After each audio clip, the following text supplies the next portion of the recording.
সাল 1193 পৃথিবীর ইতিহাসের সবথেকে ভয়ঙ্কর দিনটি ছিল সেই দিন, যেই দিনটাতে শুধুমাত্র ভারত মহাদেশের সংস্কৃতি না, পৃথিবীর ইতিহাসের সকল জ্ঞানের ভান্ডারের মধ্যে আগুন ধরিয়ে দেওয়া হয়েছিল।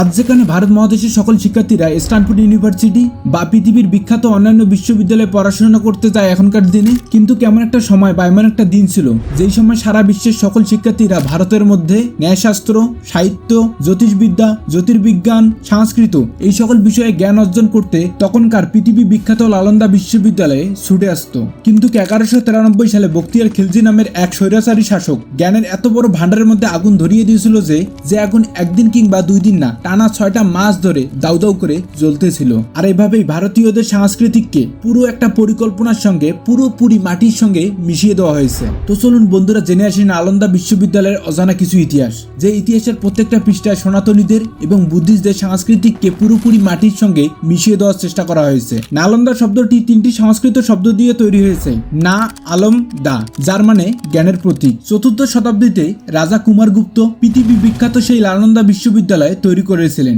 এই বিশ্ববিদ্যালয় শুরু থেকেই প্রাচীন ভারতের এমন একটি বিশেষ জায়গা ছিল যেখানে জ্ঞানের বিশাল একটি বড় ভান্ডার ছিল।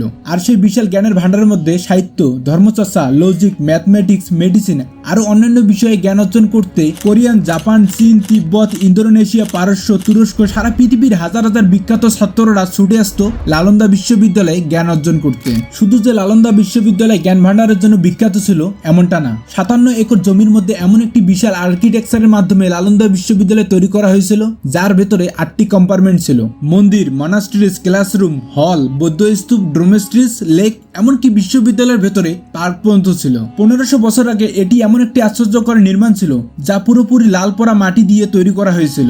আর বিশেষজ্ঞদের মতে নালন্দা বিশ্ববিদ্যালয় সেই সময় যদি ধ্বংস করা না হতো তাহলে নাকি আরো 200 বছরেও বিশ্ববিদ্যালয়ের ভিত্তির কিছুই হইতো না। আর এখনকার দিনে এসে ভারতীয়রা শিক্ষার দিক দিয়ে সমস্ত দেশের থেকে এগিয়ে থাকতো। কিন্তু কম্পাউন্ডের পাশাপাশি নালন্দা বিশ্ববিদ্যালয়ের মূল আকর্ষণ ছিল বিশ্ববিদ্যালয়ের লাইব্রেরি, যাকে বলা হয়ে থাকে জ্ঞানের ভান্ডার। এই লাইব্রেরি এতটা পরিমাণ বড় ছিল যেখানে পৃথিবীর সকল জ্ঞানের বই মিলিয়ে 90 লক্ষ বই ছিল। কিছু প্রাচীন তথ্য বিশ্লেষণ করে জানা যায় যে নালন্দা বিশ্ববিদ্যালয় তৈরি হয়েছিল একটি আমবাগানের মধ্যে। আর সেই আমবাগানের মধ্যে কোনো একটি সময় নাকি গৌতম বুদ্ধ এসেছিল।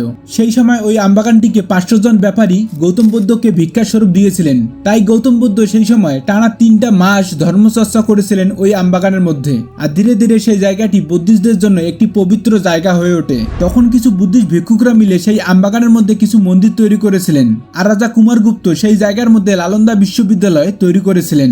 এই নালন্দা বিশ্ববিদ্যালয়ের প্রত্যেকটি শিক্ষকই ছিল নিজস্ব বিষয়ের বিশেষজ্ঞ। আর জানা যায় যে 6ম শতাব্দীতে আর্যভট্ট, যাকে বহির্বিশ্বের মানুষ ম্যাথমেটিক্সের ফাদার নামে জানে, যিনি শূন্য তৈরি করেছিলেন, তিনি নাকি সেই সময় নালন্দা বিশ্ববিদ্যালয় পরিচালনা করেছিলেন। 6ম শতাব্দীর মাঝামাঝি সময় সারা পৃথিবীতে নালন্দা বিশ্ববিদ্যালয়ের খ্যাতি আস্তে আস্তে সরে গিয়েছিল। সেই সময় পৃথিবী বিখ্যাত Chinese travellers Hiuen Tsang Nalanda বিশ্ববিদ্যালয়ে এসেছিলেন। শুধু যে নালন্দা বিশ্ববিদ্যালয়ে ঘুরতে এসেছিলেন এমনটা না, এসে 2টা বছর অতিবাহিত করেছিলেন। আর হিউয়েন সাং ব্যাকরণ, ন্যায়শাস্ত্র, সংস্কৃত ভাষায় শিক্ষা গ্রহণ করে অনেকটা পরিমাণ জ্ঞান অর্জন করেছিলেন। আর তিনি নালন্দা বিশ্ববিদ্যালয়ে জ্ঞানে মুগ্ধ হয়ে নিজের চাইনিজ নাম পরিবর্তন করে ভারতীয় নামকরণ করেছিলেন। নামটি ছিল মুখ্যদেব। হিউয়েন সাং তার জীবন কাহিনী বইয়ের মধ্যে নালন্দা বিশ্ববিদ্যালয়ের কথা বলেছিলেন যে যেই সময় তিনি নালন্দা বিশ্ববিদ্যালয়ে শিক্ষা গ্রহণ করেছিলেন সেই সময় নালন্দা বিশ্ববিদ্যালয়ে 10,000-এর মতো ছাত্র, এমনকি 2,000-এর মতো শিক্ষক ছিল যারা প্রতিনিয়ত ছাত্রদের শিক্ষাদান করাতেন। এরপরে হিউয়েন সাং অনেকটা সময় ধরে শিক্ষা জ্ঞান অর্জন করার পর অনেকগুলো বই নিজের সঙ্গে করে নিজের দেশে ফিরে যান। আর নিজের দেশে ফিরে গিয়ে শিক্ষাদান করতে শুরু করে দিয়েছিলেন। এরপর হিউয়েন সাং এর ভ্রমণ বিবরণী পরে অনুপ্রাণিত হয়ে 673 খ্রিস্টাব্দে আরেকটি Chinese travellers US Singh Nalanda বিশ্ববিদ্যালয়ে শিক্ষা গ্রহণ করতে এসেছিলেন। আর তিনি নালন্দা বিশ্ববিদ্যালয়ে এসে শিক্ষা গ্রহণ করে এতটাই যে অনুপ্রাণিত হয়েছেন, টানা 10টা বছর সেইখানেই কাটিয়ে দিয়েছেন। আর ইউএস সিং তার জীবন বিবরণীতে বলেছিলেন নালন্দা বিশ্ববিদ্যালয়ে পড়াশোনা করার জন্য কোনো প্রকার পারিশ্রমিক দেওয়া হতো না, কেননা যখন থেকে নালন্দা বিশ্ববিদ্যালয় তৈরি করা হয়েছিল তখন থেকে বিশ্ববিদ্যালয়ের রক্ষণাবেক্ষণের জন্য বা ছাত্রদের খাওয়া দাওয়ার জন্য সে সময় রাজা একটি আইন করেছিলেন। আইনটি ছিল এটাই: আশেপাশে 200টি গ্রামের সমস্ত খাজনার টাকা নালন্দা বিশ্ববিদ্যালয়ের পরিচালক সংগ্রহ করবে। আর সেই খাজনার টাকা দিয়ে ছাত্রদের খাওয়া দাওয়া থেকে শুরু করে পড়াশোনার সমস্ত খরচ চলবে। এরপর চাইনিজ ট্রাভেলার ইউৎ সিং 10টা বছর সংস্কৃত জ্ঞান অর্জন অর্জন করার পর নিজের দেশে ফিরে যাওয়ার সময় 400টি সংস্কৃত গ্রন্থ নিয়ে যাওয়ার পাশাপাশি আরো অসংখ্য পরিমাণ অন্যান্য বিষয়ের গ্রন্থ নিজের দেশে নিয়ে যান।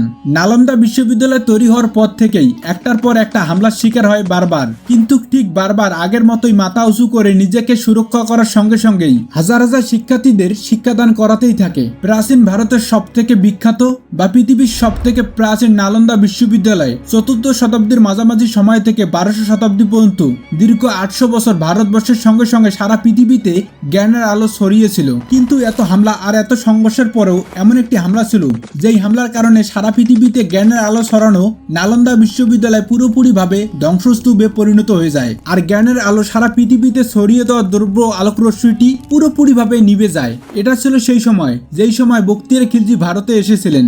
আফগানিস্তানের গরমশিরের আদিবাসী বখতিয়ার খিলজি কাজের খোঁজে ভারতের দিল্লিতে এসেছিলেন, কিন্তু দিল্লিতে এসে কোনো সফলতা তৈরি করতে পারেননি। এরপর তিনি বদাউনে চলে যান, আর সেখানকার সম্রাট হিজবার উদ্দিন বখতিয়ার খিলজিকে সেনাবাহিনীর চাকরি প্রদান করেন। কিন্তু সেখানে বেতন কম হওয়ার পাশাপাশি তার উচ্চ লোভ লালসার কারণে সেখানে চাকরি ছেড়ে দিয়ে অযোধ্যায় চলে আসেন। যুদ্ধের দক্ষতা প্রচন্ড পরিমাণ হওয়ার কারণে অযোধ্যার সম্রাট হুসামুদ্দিন তাকে 2টি গ্রামের দায়িত্ব দিয়ে দেন। এরপর থেকে নিজের ক্ষমতা বিস্তারের জন্য একটার পর একটা এলাকা দখল করতে শুরু করে দিয়েছিলেন বখতিয়ার খিলজি। কিন্তু এমন একটি সময় বখতিয়ার খিলজি অনেকটা পরিমাণ অসুস্থ হয়ে পড়েন। সে সময় অনেক হাকিমদের কাছ থেকে চিকিৎসা নেওয়ার পরেও সুস্থ না হয়ে দিনকে দিন তার অসুস্থতা বাড়তেই থাকে। সে সময় এক হাকিম তাকে বলেছিলেন শুধুমাত্র একটি মানুষই এই অসুস্থতার চিকিৎসা করতে পারেন। নালন্দা বিশ্ববিদ্যালয়ে আয়ুর্বেদ ডিপার্টমেন্টের প্রধান অধ্যাপক আচার্য শ্রী রাহুল ভদ্র। সে সময় বখতিয়ার খিলজি ভেবেছিলেন আমার ধর্মের এত বড় বড় হাকিম আমাকে সুস্থ করতে পারলো না, আর অন্য ধর্মের কাফের আমাকে কিভাবে সুস্থ করতে পারবে। এরপর দিনকে দিন অসুস্থতা বৃদ্ধি পাওয়ার কারণে বখতিয়ার খিলজি নালন্দা বিশ্ববিদ্যালয়ে চলে যায় আচার্য শ্রী রাহুল ভদ্রের সঙ্গে দেখা করার জন্য। আর নালন্দা বিশ্ববিদ্যালয়ে গিয়ে বখতিয়ার খিলজি আচার্য শ্রী রাহুল শ্রী ভদ্রকে চ্যালেঞ্জ করে বলেছিলেন আপনি যদি এতই বড় জ্ঞানী হয়ে থাকেন তাহলে আমাকে বিনা কোনো ওষুধে বা আমার শরীর টাচ না করে আমাকে সুস্থ করে দেখান। সেই সময় আচার্য শ্রী রাহুল শ্রী ভদ্র সেই চ্যালেঞ্জকে গ্রহণ করে নেন। তার ঠিক কিছুদিন পরেই আচার্য শ্রী রাহুল শ্রী ভদ্র বখতিয়ার খিলজিকে একটি কোরআন নিয়ে গিয়ে দেন, আর বখতিয়ার খিলজিকে বলেন প্রতিদিন দিনে 3 বার কোরআন পড়লেই আপনি সুস্থ হয়ে যাবেন। এরপর নিয়মিতই বখতিয়ার খিলজি কোরআন পড়তেই থাকে আর আস্তে আস্তে সুস্থ হয়ে যায়। আর সুস্থ হওয়ার পরেই বখতিয়ার খিলজি একটা কথা জানতে চেয়েছিলেন কিভাবে একটা অসুস্থ মানুষ কোরআন পড়েই সুস্থ হয়ে যায়।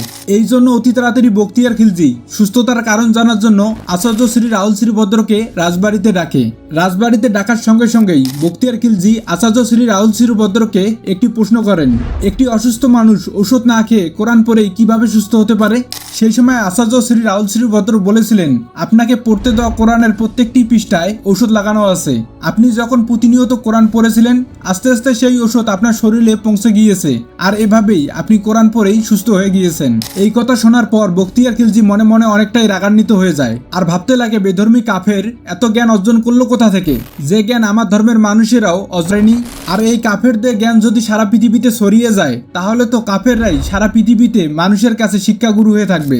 এরপরেই একটা কথা মাথায় আসে তার, যে জ্ঞানের ভান্ডার থেকে তারা এত জ্ঞান সংগ্রহ করে থাকে যদি সেই জ্ঞানের ভান্ডারটিকেই মাটির সঙ্গে মিশিয়ে দেওয়া হয় তাহলে তো তারা কখনোই পৃথিবীবাসীর কাছে শিক্ষাগুরু হতে পারবে না। ঠিক তার কিছুদিন পরে বখতিয়ার খিলজি তার সেনা নিয়ে আক্রমণ করে নালন্দা বিশ্ববিদ্যালয়ে।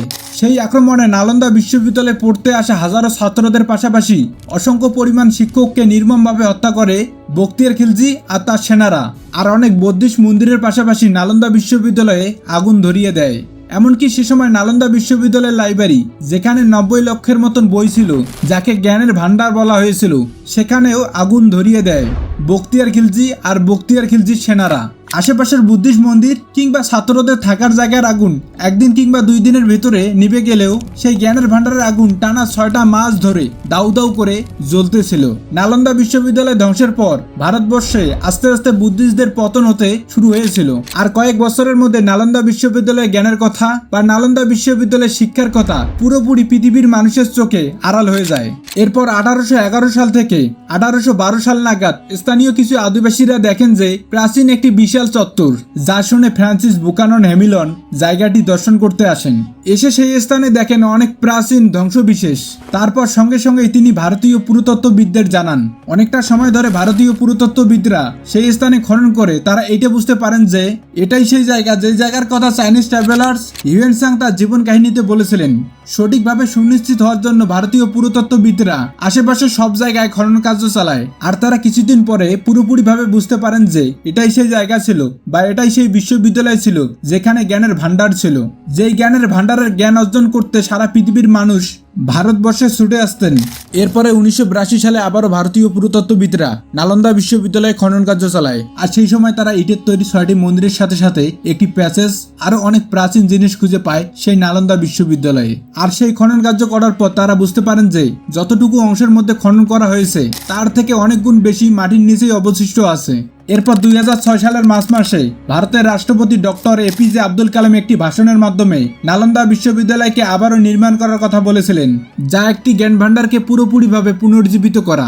এরপর 2010 সালে নালন্দা বিশ্ববিদ্যালয় পুনর্নির্মাণের বাজেট পাশ হয়ে যায়। তার ঠিক 4 বছর পর 2014 সালের সেপ্টেম্বর মাসে আবারও 800 বছর পর জ্ঞান ভান্ডারের দরজা ছাত্রছাত্রীদের জন্য খুলে দেওয়া হয়। তো বন্ধুরা, সেই সময় যদি নালন্দা বিশ্ববিদ্যালয়কে বখতিয়ার খিলজি না ধ্বংস করত, তাহলে কি ভারতীয়রা এই পৃথিবীর মানুষদের কাছে শিক্ষাগুরু হতো? আপনার মূল্যবান মন্তব্যটি কমেন্টে জানিয়ে দেবেন। ধন্যবাদ সবাইকে।